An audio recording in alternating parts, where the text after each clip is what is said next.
Hello, today I have some very obscure shell history for you guys. This is the Keytek CTS-5000.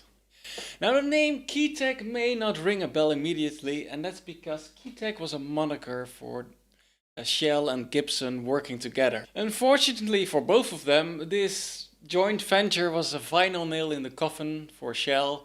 They went bankrupt and this new line of synthesizers completely bombed. And as such, these synthesizers are very obscure indeed.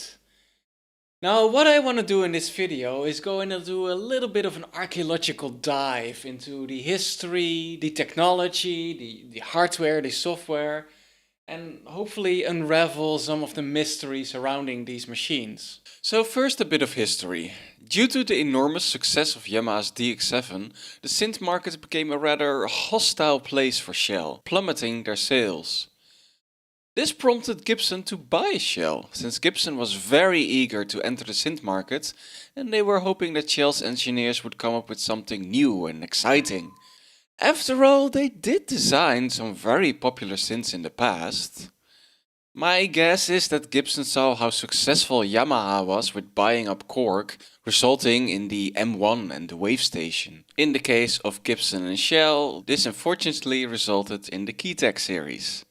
There was one great difference between Yamaha and Gibson, however, and that was that Gibson had no experience with synthesizers whatsoever. Whereas Korg's engineers could learn from Yamaha's mistakes and successes, Siel's engineers kinda had nothing to go on and had to come up with something new entirely. Now to their credit, this did result in some very clever usage of wavetable synthesis, a kind of a new approach to it. However, those very same engineers were horrible at designing the interface for these machines, and the sound was a little bit lackluster compared to giants like the Yamaha DX7 and the PPG and all those big synthesizers. And due to these issues, these synths barely sold at all. Siel went bankrupt and eventually they had to be bought up by Roland. Now the Keytek series had 4 different synthesizers, the CTS-400, the CTS-1000, the 2000 and finally the CTS-5000 that I have here. The 400 and 1000 were preset keyboards and these also came in a rack module format. The 2000 was a fully featured synthesizer allowing for completely custom sounds with all the editing parameters and whatnot. It also had analog Curtis filters which added a lot to the sound. Finally, the 5000 was a digital piano kind of version of the 2000, again using presets but allowing for some basic parameters to be changed. And this brings me to the technology behind the Keytek synths. It was what Siel called cross-table synthesis, and it was quite clever indeed. Instead of having say 200 samples of a waveform progressively changing and morphing, much like acoustic instruments do, Siel just used 2 or 3 waveforms and just crossfade like a DJ between them. This way, instead of 200 waveforms, you only need 2 or 3. And this saves a lot on memory. And memory was quite expensive back in the day and, well, we were talking about kilobytes, not megabytes or gigabytes like we do now. The main IC responsible for all of this is the SGS M114S. It is a 16-channel polyphonic sound generator which reads waveform data from an external ROM, processes this data and outputs an analog signal to one of 4 outputs using an internal DAC. It allows waveforms to either be coded with absolute or relative so-called delta values, and it can address up to 16 kilobytes of memory. Another cool feature is that the IC supports wavetable lengths from 16 all the way up to 248 bytes, and you can even combine wavetables of different lengths. It also supports micro-tunings in a very clever way, thus allowing for very natural vibrato, pitch bends and even chorus. All in all, quite a beastly little IC with a lot of impressive features. It honestly got me quite interested in developing something like this myself. Perhaps an Atmega-based clone of sorts? Besides the digital CTS chip, the CTS-5000 also had the analog Curtis filters, which warmed up the sound quite a bit. That's why it's the best synth of the entire series. Now, I don't think this CTS-5000 has those filters, but let's open her up and see what's inside, shall we? Well, I managed to get it upside down, but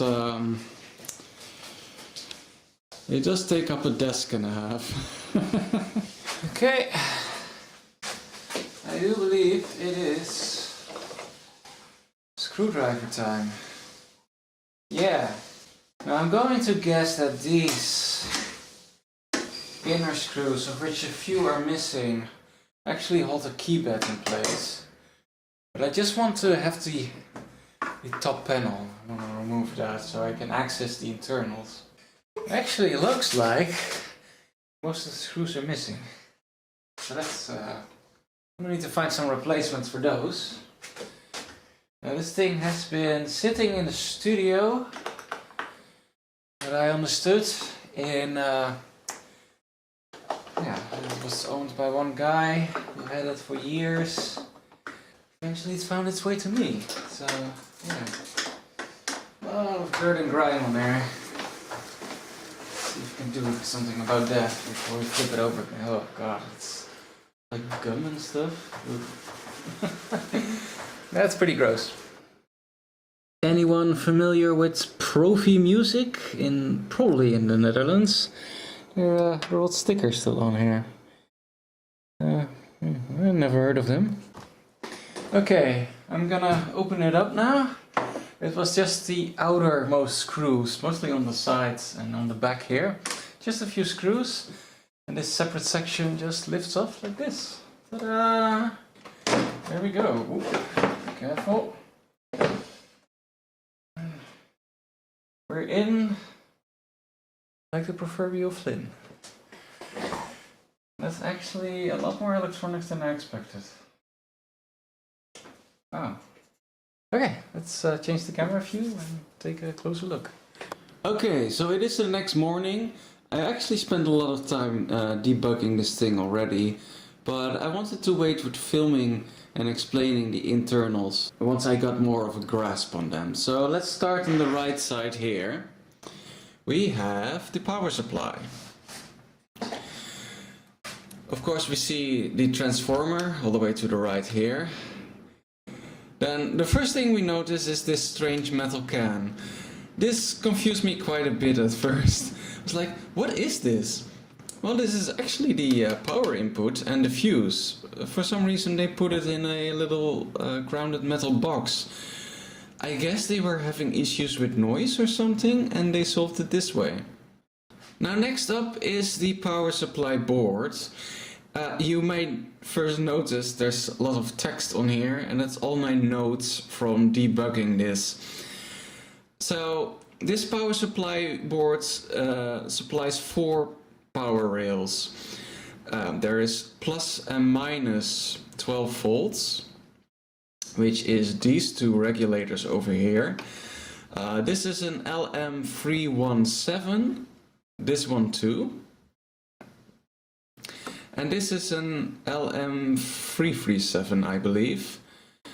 The 317s are positive voltage regulators, which can have their voltage tweaks using just 2 resistors. And as you can see, there's a couple of resistors close to the regulators, which sets the output voltage of these. So this is the 12 volt one, and this is the 5 volt one over here.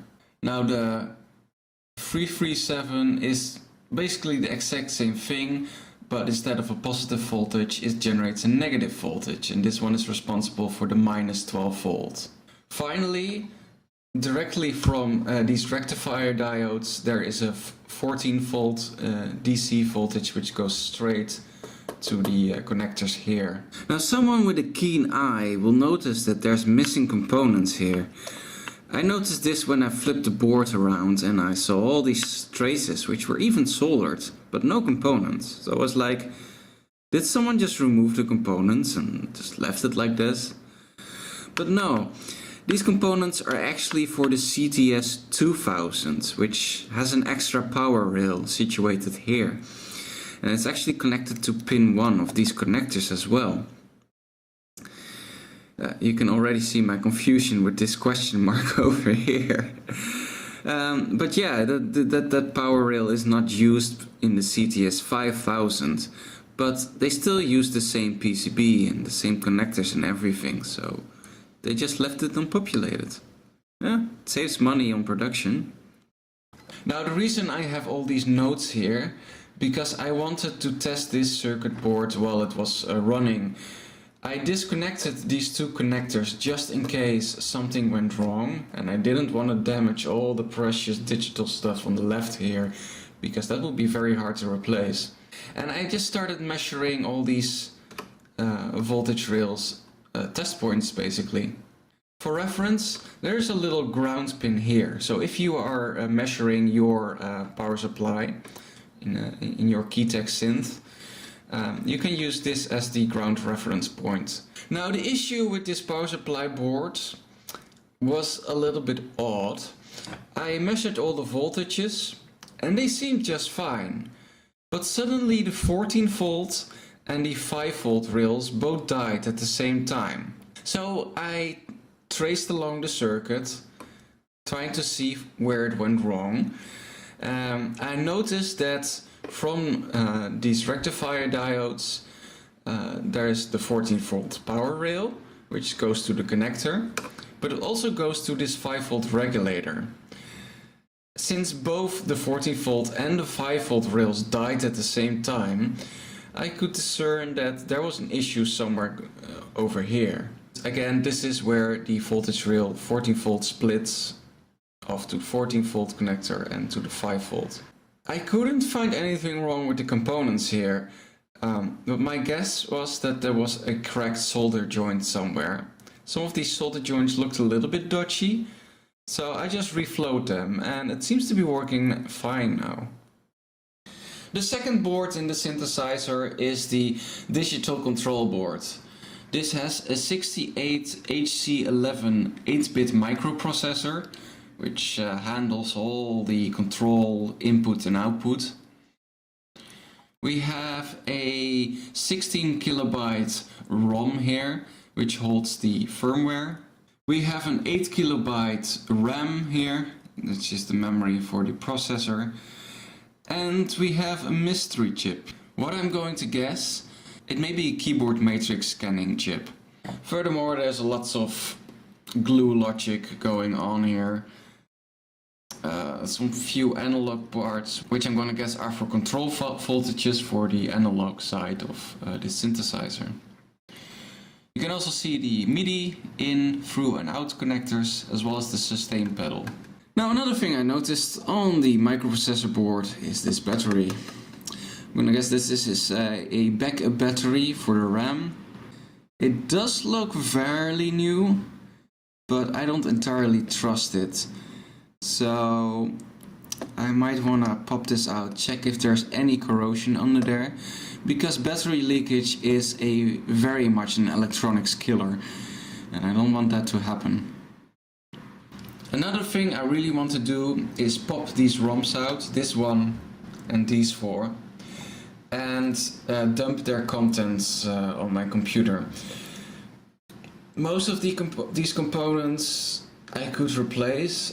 These chips are fairly expensive at 25 euros, but you can still get them. Same for this processor. Not sure about this chip, but other than that, you can replace these things. But the contents of these ROMs, they are unobtainium. So it would be very much a pity if one of these ROMs got damaged, thus basically invalidating the entire synth. So I definitely want to back these up. Just in case something happens to them, I can just pop a new ROM in there. And here's the third board, which is the digital synthesis section. We have the two M114S chips here. These are the two wavetable sound generators that I discussed earlier. And this is the memory for the wavetables. Now, like I said before, these can only address up to 16 kilobyte each. But each of these ROM chips is actually 32 kilobytes. which is very surprising. That's a lot of memory. This is 128 kilobytes of memory, even though these can only address 16. Now what I think happens is these still each address 16 kilobytes of memory. These two ROM chips will be addressed by this one, these two ROM chips will be addressed by this one. Now what is happening here is that the sound generators only generate 14 bits of address lines. These are the lower 14 bits of the address they read out. However, the CPU generates the upper 3 bits, which are the remaining 3 bits needed to address 128 kilobytes. These two chips won't care or notice at all that the memory address has changed. They'll keep addressing the same 16 kilobytes, even though those 16 kilobytes are offset by probably the CPU. Now before I got this thing, I actually had the idea of doing exactly this to add more waveforms to this synthesizer. I thought like, well, if these are only like 8 or 16 kilobyte ROMs, I could put in a bigger ROM and add like 1 or 2 switches so I can change the banks, much like the microprocessor does now. So yeah, there's a little bit of a change of plans there. I'll see what I'll do now, because some of the sounds of this thing are kind of meh, to be honest. On the other hand, it would be nice to keep it original. And then there's the final board, which is the analog board. This has an LMC A35N, which is a digital graphic equalizer. Now the datasheet for this says that it is to be controlled by an external microprocessor, but I'm actually not sure how they configured it here.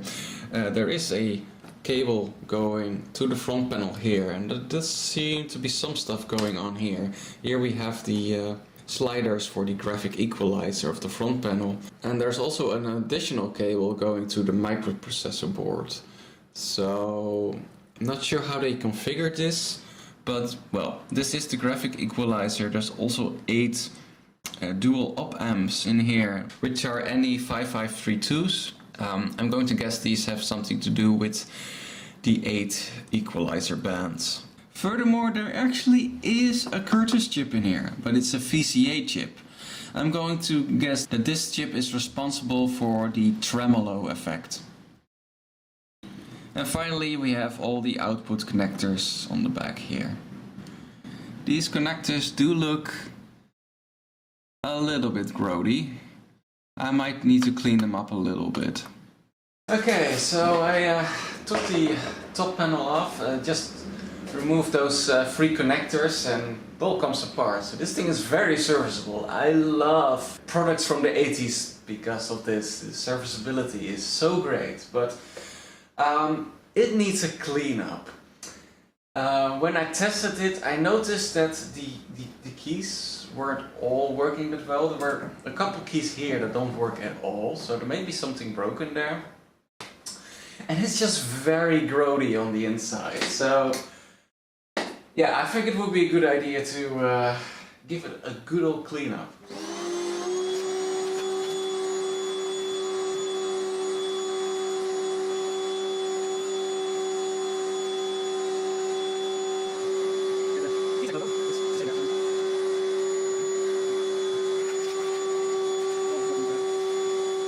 Okay, so that was a bit of a general cleanup of the lower section of the synth. Now I'm gonna see if I can tackle the keyboard. Yes, let's do the keyboard first. Then we have the bottom half done, and then we can do the front panel, clean up all the switches and sliders and stuff.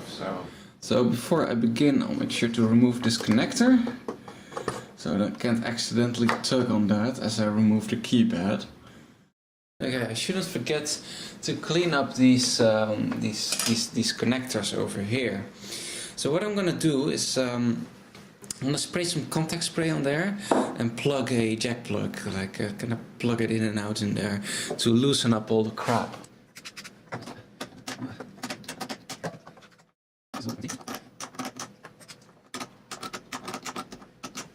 Okay, that is the keypad out of the case. I also cleaned up the case further with a vacuum cleaner and my brush. So this is fairly clean now. So, but let's put the case aside and focus on the keypad. Okay, I flipped the keypad around. It's resting on 2 towels now. Okay, this 74LS154N is a 4 to 16 demultiplexer, meaning that it turns a 4-bit binary number into 16 individual outputs. The other chip on here is the 74LS138N, which is the same chip, but instead of 16 outputs, it has 8 outputs and 3 binary inputs. Okay, so I'm going to interject here because for some reason my original theory was that the big multiplexer on the left would generate the columns, you know, turn them on one by one. If you press a key, it would activate one of the rows, which would then be multiplexed by the chip on the right. But the chip on the right is also a demultiplexer, so that doesn't make any sense. However, 16 plus 8 would mean 24, which is 2 octaves of keys. So I'm thinking there is a bus bar for every 2 octaves. I'm going to have to check this later, because my fix isn't done just yet. Now let's take a look at the actual keyboard switches themselves, shall we? As you can see, it uses a little spring that presses against the bus bar when you press a key. This is a very classic method of doing keyboard switches back in the days. Of course, the issue with these kind of switches, and you can see it if I zoom in a little, is that these look very black. And that's because you do get all sorts of grime and crud and corrosion on these very easily because they're exposed. I'm going to guess the reason for some of these keys not working properly is simply because the connection is just really bad. Like some of these springs are almost entirely black. So I'm gonna need to clean these up. So I'm busying myself with cleaning all these key contacts. And what I do is I just have a little piece of sandpaper here. I just put that in between there, so I can clean the underside of this bus bar, because it's actually very hard to reach. Now as for the spring itself, what I do, I sprayed contact cleaner on all these contacts. And I just kinda scrape over it with a screwdriver to clean it up. As you see, it goes from black all the way to silver again. Some of these are just pitch black. Okay, while cleaning the key contacts, I noticed something here. This is very loose. This definitely seems to be broken off, because I can move it around all over the place. Okay, well, need to fix that. So yeah, this entire key has come loose. It's the same key with the broken switch. So I think this key has had some abuse, and now I need to fix it entirely. Okay, I figured out how to get these keys out. You just loosen the spring on the back here. It's just attached to a little hook there. Then you can pull the entire key out. Okay, got the key loose now. So what I had to do is actually loosen the key next to it, because it was blocking this key from moving forwards. So you have to loosen this, lift this up, and then move it forward so it comes loose entirely, because there's like a little hook here which keeps it in place. Makes sense, of course, otherwise the spring would make the key lift like this, which is of course not what we want. So yeah, I got the broken key out now. I'll need to fix it. Okay, got the key right here. As you can see, there's a little slot here, and this actually fits in there. Luckily I have my tipper, which is very good. It's Bison. Let's just stuff that in there. There we go. Just make sure it's properly in place. There we go. And let it dry for a minute. And then that should be a fixed key. Okay, put the keys back in place and here we go. That key is working just fine again. I cleaned all these contacts too. It took me an hour, I think. That was a big job, but what I want to do now is actually gonna clean up the front panel, assemble the synth, and then see what is broken, because there was a little group of keys that wasn't working. So I'm gonna need to check if that has been remedied. Maybe there was just a dirt issue or something. I also reseated this connector, and of course this one will be reseated when I assemble it again.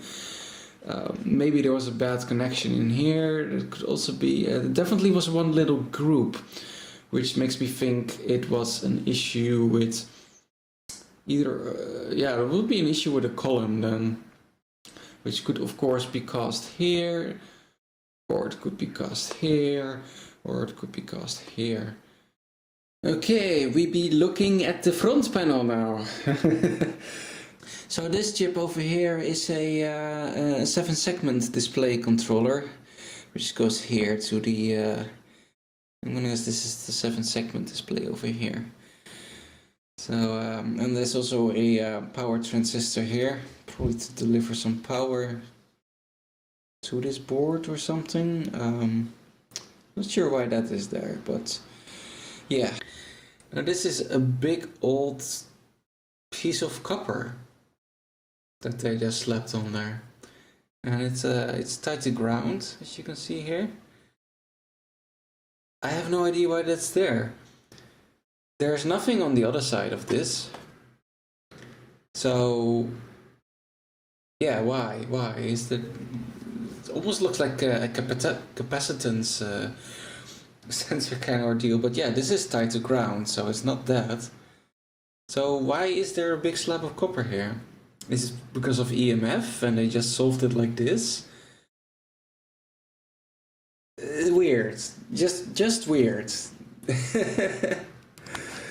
Alright, let's dismantle this bad boy and clean up all the things. Yeah.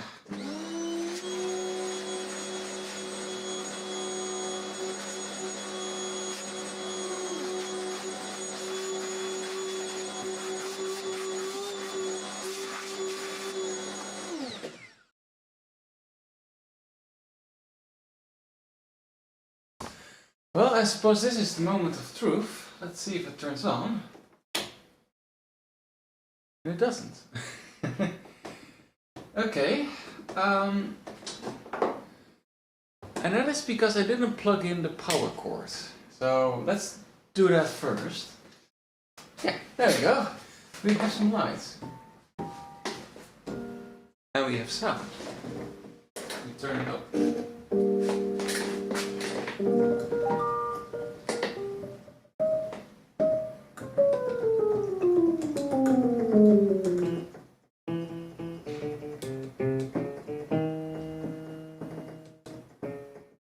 These keys started working.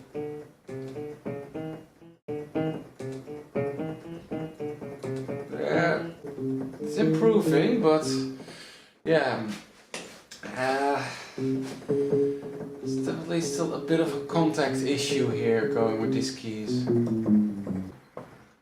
So the bottom 8 keys aren't working. Now earlier we saw there is a 3 to 8 demultiplexer, so that gives us an indication that there's something wrong with that trace over there, possibly. Yeah, okay, so some keys are still a bit iffy, although I will say it's improving as I play. So I think there's still some crud in there that needs to come loose. Front panel's all good. Synthesizer seems to be working. Power supply behaves now. But the keypad is still an issue. These bottom keys. So back to work we go.